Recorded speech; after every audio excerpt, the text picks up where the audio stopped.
بسم اللہ الرحمن الرحیم۔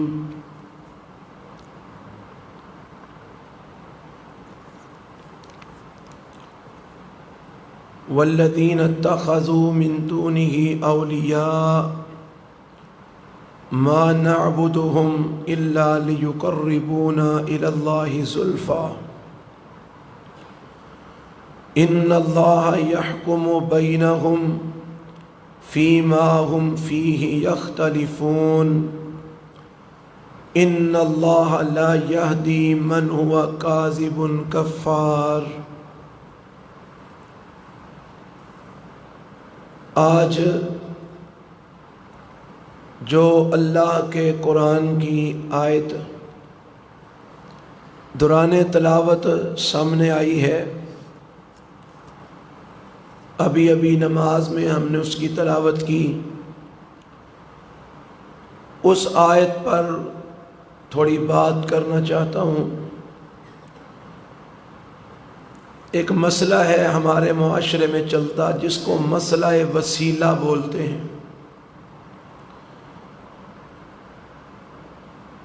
بہت سارے ایسے لوگ ہمارے معاشرے میں ایسے موجود ہیں جن کا عقیدہ اور نظریہ یہ ہے کہ اللہ تعالیٰ سے جب دعا کی جائے تو کسی نیک انسان کا، کسی ولی اللہ کا، کسی نبی کا واسطہ ڈال کے اللہ سے دعا کی جائے تو اللہ تعالیٰ دعا رد نہیں کرتے، قبول فرماتے ہیں۔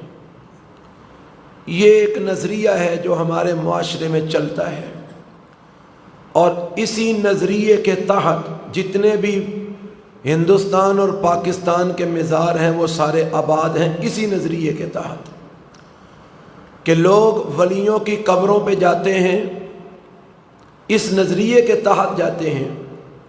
دو نظریے جو میری سمجھ میں آیا ہے، میں نے جو ان سے سنا ہے اور دیکھا ہے۔ کچھ لوگ یہ کہتے ہیں جی نیک بندوں کی جو دفن کی جگہ ہوتی ہے وہاں اللہ کی رحمتیں اترتی ہیں، اس لیے ہم وہاں پر جا کر دعائیں مانگتے ہیں کہ ہمیں بھی رحمت مل جائے، کیونکہ وہاں اتر رہی ہیں۔ ایک نظریہ۔ دوسرا نظریہ یہ ہے وہ اللہ کے ولی ہیں، انہوں نے اپنی زندگیاں اللہ کے لیے کھپا دی، تو اللہ تعالیٰ کو ان سے بڑا لاڈ ہے، بڑا پیار ہے، تو اس لیے ہم ان کا واسطہ ڈال کے ان کے ذریعے سے اللہ سے سوال کرتے ہیں، کیونکہ اللہ کو اپنے بندوں سے بڑا پیار ہے، تو ہم کہتے ہیں کہ اپنے بندوں کے واسطے ہمارے اوپر بھی کرم فرما۔ یہ نظریات ہیں جس کی وجہ سے آج نام نہاد مسلمان قبروں کے اوپر جا کے گر رہا ہے اور قبروں کی پوجا کر رہا ہے۔ اب ہم نے دیکھنا یہ ہے، جہاں تک یہ بات ہے کہ ان کی قبروں پر رب کی رحمت اترتی ہے تو لہذا وہاں پر جا کر ہم سوال کرتے ہیں تو اللہ ہماری دعائیں قبول فرماتے ہیں، یہ کوئی بات نہیں ہے، یہ دلیل نہیں بن سکتی، کیونکہ رحمت تو اللہ کی اور بھی بڑی جگہوں پہ اترتی ہے۔ اللہ تعالیٰ کا جہاں پر قرآن پڑھا جاتا ہے وہاں پر اللہ کی رحمت اترتی ہے، جہاں اللہ کا ذکر ہوتا ہے وہاں پر اللہ کی رحمت اترتی ہے، جہاں پر قرآن و حدیث کی تدریس ہوتی ہے وہاں پر اللہ کی رحمت اترتی ہے۔ اگر رحمت کے اترنے کی وجہ سے ہی قبروں پہ جا کے دعائیں کرنی ہیں تو پھر تو رحمت تو اور بھی بڑی جگہ پہ اترتی ہے، تو ہم قبروں پہ ہی کیوں جائیں؟ اللہ کا گھر مسجد، یہاں پر 24 گھنٹے اللہ کی عبادت ہوتی ہے، یہاں پر اللہ کی رحمت اترتی ہے، تو ہم مسجد میں کیوں جا کر دعا نہ کریں؟ ہم قبروں پر جا کر ہی کیوں دعا کریں؟ وہاں پر کون سی خاص رحمت اترتی ہے جو مسجد میں نہیں اترتی؟ جو آپ کے گھر میں جب قرآن پڑھا جاتا ہے تو کون سی وہ رحمت ہے جو قبروں پر اترتی ہے اور آپ کے گھر میں نہیں اترتی؟ رسول اللہ صلی اللہ علیہ وسلم نے فرمایا جب قرآن پڑھا جاتا ہے کسی بھی گھر کے اندر تو آسمان کے فرشتے وہاں پر اکٹھے ہو جاتے ہیں ان لوگوں کو اپنے پروں کے ساتھ گھیر لیتے ہیں اور اللہ کی طرف سے ان پر تسکین اور رحمت اترنی شروع ہو جاتی ہے،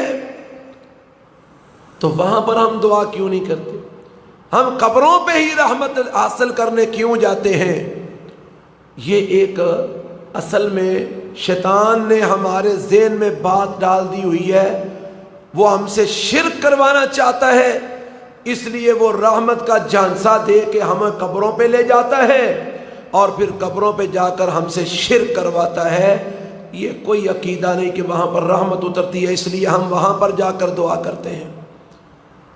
دوسری بات جس پہ ہم بات کرنا چاہتے ہیں کہ یہ جو عقیدہ ہے کہ جب تک کسی کا واسطہ ڈال کے رب سے نہ مانگا جائے اس وقت تک دعائیں قبول نہیں ہوتی، اور پھر اس عقیدے کو سچا ثابت کرنے کے لیے دلائل جو دیے جاتے ہیں وہ قرآن سے نہیں دیے جاتے، رسول اللہ صلی اللہ علیہ وسلم کی حدیث سے نہیں دیے جاتے، وہ دلائل دیے جاتے ہیں عقلی دلائل، لوگوں کو مطمئن کرنے کے لیے۔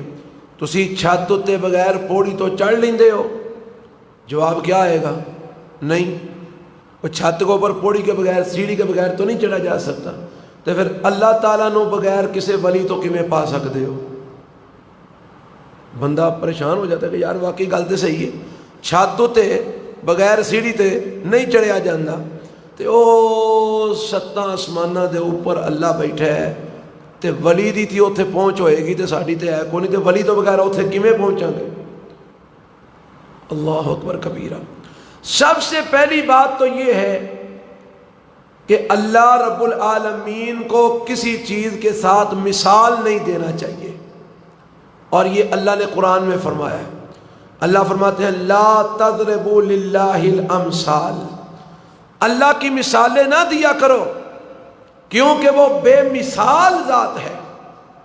اور پھر دوسرے مقام پر اللہ نے فرمایا لیس کمثلہ شیء، اللہ کی مثل کائنات میں ہے ہی کوئی نہیں۔ اللہ کی مثال کیوں نہیں دینی؟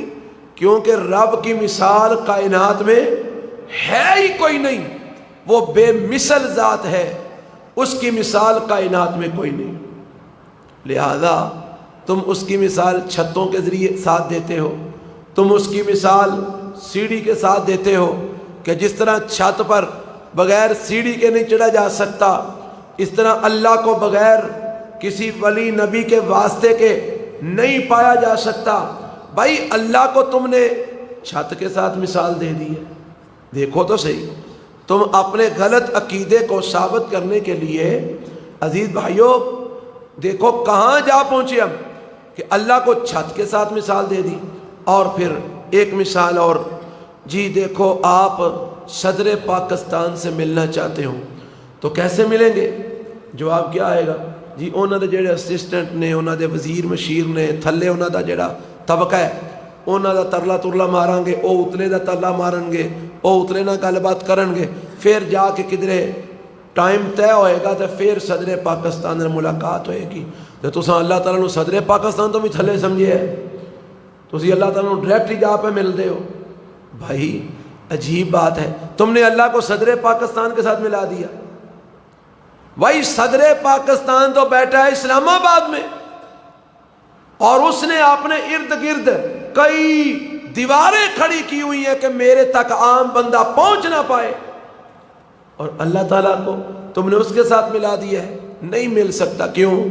اللہ تعالیٰ فرماتے ہیں میں نحن اقرب الیہ من حبل الورید، ہم انسان کی شاہ رگ سے بھی زیادہ قریب ہیں۔ اب جو شاہ رگ سے بھی زیادہ قریب ہے، ایک بندہ اسلام آباد بیٹھا ہے، کراچی بیٹھا ہے، لاہور بیٹھا ہے، اور تم نے وزیر آباد سے اس سے ملاقات کرنی ہے تو اس درمیان میں واسطے ڈالنے پڑیں گے، سمجھ آتی ہے بات۔ اور اللہ تو تمہاری شاہ رگ سے بھی زیادہ قریب ہے، اس کو پکارنے کے لیے اور اسے منانے کے لیے اور اسے آواز دینے کے لیے تمہیں کسی واسطے کی ضرورت ہو تب ہو، اگر وہ دور ہو، دور تو وہ ہے ہی نہیں۔ دوسرے پارے میں اللہ تعالیٰ نے فرمایا ہے وَإِذَا سَأَلَكَ عِبَادِي عَنِّي فَإِنِّي قَرِيبٌ، اجیب الدعوت الداعی اذا دعان، اے میرے محبوب پیغمبر صلی اللہ علیہ وسلم، جب آپ سے میرے بندے سوال کریں کہ ہمارا رب کتنی کو دور ہے، ہم اس کو کتنی کو آواز سے پکارے تو وہ ہماری سنے گا، تو جواب کیا آیا؟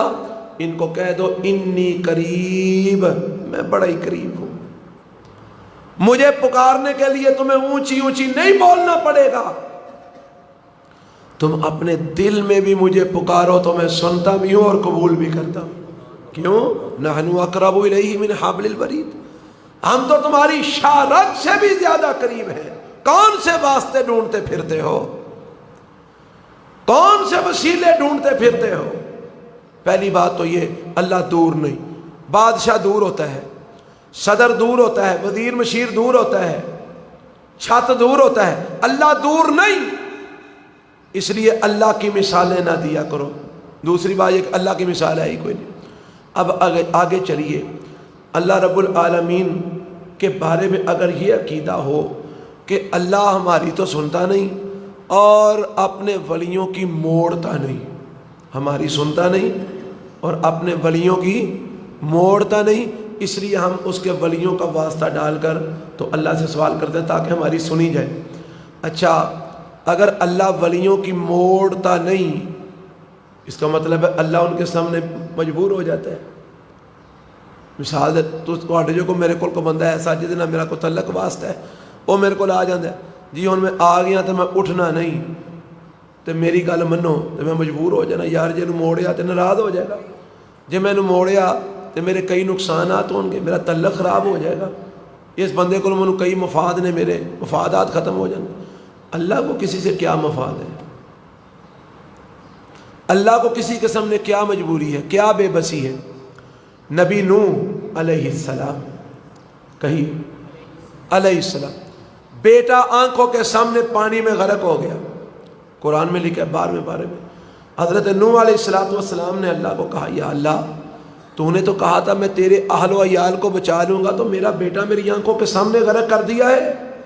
اللہ نے فرمایا انہ لیس من اہلک، اللہ نے کوئی تمہید نہیں باندھی، اللہ نے کوئی 2 3 4 باتیں نہیں کی، ڈائریکٹ ٹو دی پوائنٹ، انہ لیس من اہلک، اے نوح یہ تیرے اہل میں سے نہیں تھا اس لیے ڈبو دیا۔ اللہ یہ میرا بیٹا تھا، تو نے مجھے دیا تھا، اب تو کہتا ہے تیرے اہل میں سے نہیں۔ دوسرا جواب، انہ عمل غیر صالح، اس کے عمل اچھے نہیں تھے، یہ کافر تھا، چونکہ تو نبی اللہ ہے، تو مومن ہے، یہ کافر تھا، اس کا تیرے ساتھ جوڑ کوئی نہیں، لہذا میں نے اس کو تیری صف میں سے نکال دیا ہے، تیرے حال میں سے نہیں۔ بات ختم ہو گئی۔ پھر بھی باپ کی محبت تھی نا، پھر یا اللہ تو یہ کسی طریقے سے بچ نہیں سکتا۔ آگے سے جواب کیا آیا، لا تسلنی ما لیس لک بہ علم انی اعوذک ان تکون من الجاہلین، اب دوبارہ اپنے بیٹے کے بارے میں مجھ سے سوال نہ کرنا وگرنہ میں جاہلوں میں شامل کر دوں گا۔ کتنا ڈائریکٹ جواب ہے۔ اب ولی اللہ نبی سے اوپر ہو گئے، اللہ میرا بیٹا ڈوب گیا، فرمایا تیرا نہیں تھا، اللہ میرا ہی تھا، تو نے دیا تھا، فرمایا اس کے عمل اچھے نہیں تھے، اللہ پھر کو بچت دی صورت، فرمایا اب نہ سوال کرنا وگرنہ جاہلوں میں شامل کر دوں گا۔ تو یارو اللہ کس کے سامنے لاچار اور بے بس ہو سکتا ہے؟ جو کسی کے سامنے مجبور ہو جائے وہ اللہ ہوتا ہے، وہ نہیں اللہ ہوتا۔ اللہ الصمد، اللہ بے نیاز ہے، اس کو کسی کی پرواہ نہیں۔ امام الانبیاء جناب محمد رسول اللہ صلی اللہ علیہ وسلم، اللہ کے کتنے محبوب، لاڈلے نبی، محبوب پیغمبر، چچا جس کے ساتھ بڑی الفت تھی، بڑی محبت تھی، جس کو ابو طالب کہتے ہیں، جس نے سرپرستی کی محمد رسول اللہ کی صلی اللہ علیہ وسلم، فوت ہونے لگے، جا کر کہا چچا کلمہ پڑھ دو۔ اس نے کہا بیٹا یہ جو سامنے کھڑے ہیں نا یہ مکے کے چودھری، یہ مجھے تانے ماریں گے کہ باپ دادے کا دین چھوڑ کے مر گیا ہے۔ کہا چچا میرے کان میں پڑھ دو، میں قیامت والے دن اللہ سے جھگڑا کر لوں گا۔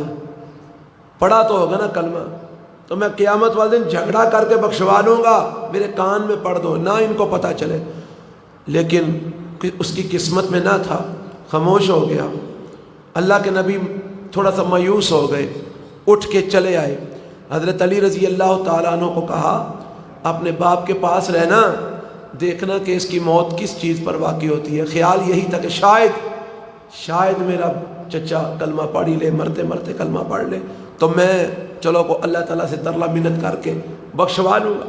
محبت بڑی تھی چچے سے۔ اللہ اکبر کبیرہ، فوت ہو گیا ابو طالب۔ حضرت علی آئے رضی اللہ تعالیٰ عنہ، اللہ کے نبی باپ فوت ہو گیا۔ فرمایا کس عقیدے میں؟ کہا اپنے باپ دادا کی ملت پہ فوت ہوا ہے، یعنی جس عقیدے پہ تھا اسی عقیدے پہ فوت ہوا ہے، وہی بت پرستی والا عقیدہ۔ اللہ اکبر کبیرہ، آپ مغموم ہو گئے، رنجیدہ ہو گئے، غم زدہ ہو گئے، پریشان ہو گئے۔ اللہ نے آسمان سے قرآن اتار دیا، ما کان للنبی والذین آمنوا ان یستغفروا للمشرکین ولو کانوا اولی قربا۔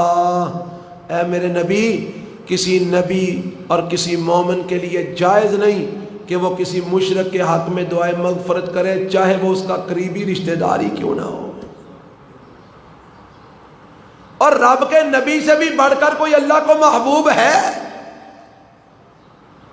کہا کیوں غم زدہ ہوتے ہو؟ اللہ چچا مشرک فوت ہو گیا ہے۔ فرمایا ہونے دو، اللہ اب کیا کروں؟ فرمایا اجازت نہیں کہ اس کی استغفار کر سکو۔ کیوں؟ اس نے میرے ساتھ شرک کیا ہے، وہ اسی عقیدے پہ مرا ہے۔ رب کسی کے سامنے اللہ چاروں پہ بس نہیں ہوتا، اللہ بے نیاز ذات ہے۔ اس لیے یہ عقیدہ رکھنا ساڈی سندا نہیں تے فلانے جو نے موڑنی نہیں، وہ نہ موڑے تو اس کی رحمت ہے، نہ موڑے تو اس کی محبت ہے، نہ موڑے تو اس کا کرم اور اس کا فضل ہے۔ وہ موڑ دے اسے کون پوچھنے والا ہے؟ کوئی ہے اسے پوچھنے والا کہ تو نے ایسے کیوں کیا ہے؟ کوئی نہیں پوچھ سکتا، اس کے سامنے کوئی دم نہیں مار سکتا۔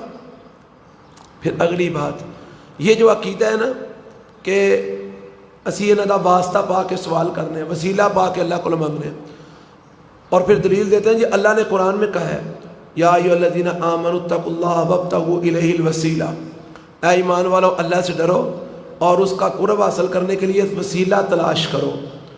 لہذا ہم وسیلہ تلاش کرتے ہیں، انبیاء کا اولیاء کا واسطہ ڈالتے ہیں کہ یا اللہ ان کے ذریعے ہمارے اوپر کرم فرما۔ جو ہے نا وسیلہ جو اللہ نے کہا ہے کہ تلاش کرو، وہ وسیلہ اور ہے۔ میں بتاتا ہوں کہ وہ وسیلہ کون سا ہے۔ پہلے یہ وسیلے کے بارے میں جان لیں کہ یہ جو وسیلہ ہے نا، فوت ہو گئے نبیوں کا، فوت ہو گئے ولیوں کا وسیلہ ڈال کے اللہ سے مانگنا، یہ وسیلہ ناجائز ہے۔ اس کی دلیل کیا ہے؟ یہ جو آیت ہم نے آج کی تلاوت میں پڑھی ہے سورہ الزمر کی، یہ 3 نمبر آیت ہے۔ اللہ فرماتے ہیں الا للہ الدین الخالص، خبردار دین خالص اللہ کے لیے ہے۔ دین الخالص سے مراد یہاں پر خالص عبادت اللہ کے لیے ہے، اللہ کے علاوہ کسی کی عبادت نہیں ہو سکتی۔ والذین اتخذوا من دونہ اولیاء، جو لوگ اللہ کے علاوہ اوروں کو بناتے ہیں دوست، ولی، ان کو اپنا بناتے ہیں حاجت روا، مشکل کشا، اور ان کو بیڑیاں تارنے والا، ڈوبنے والا، نفع دینے والا اور وغیرہ وغیرہ، ان کے بارے میں جو عقیدے رکھتے ہیں۔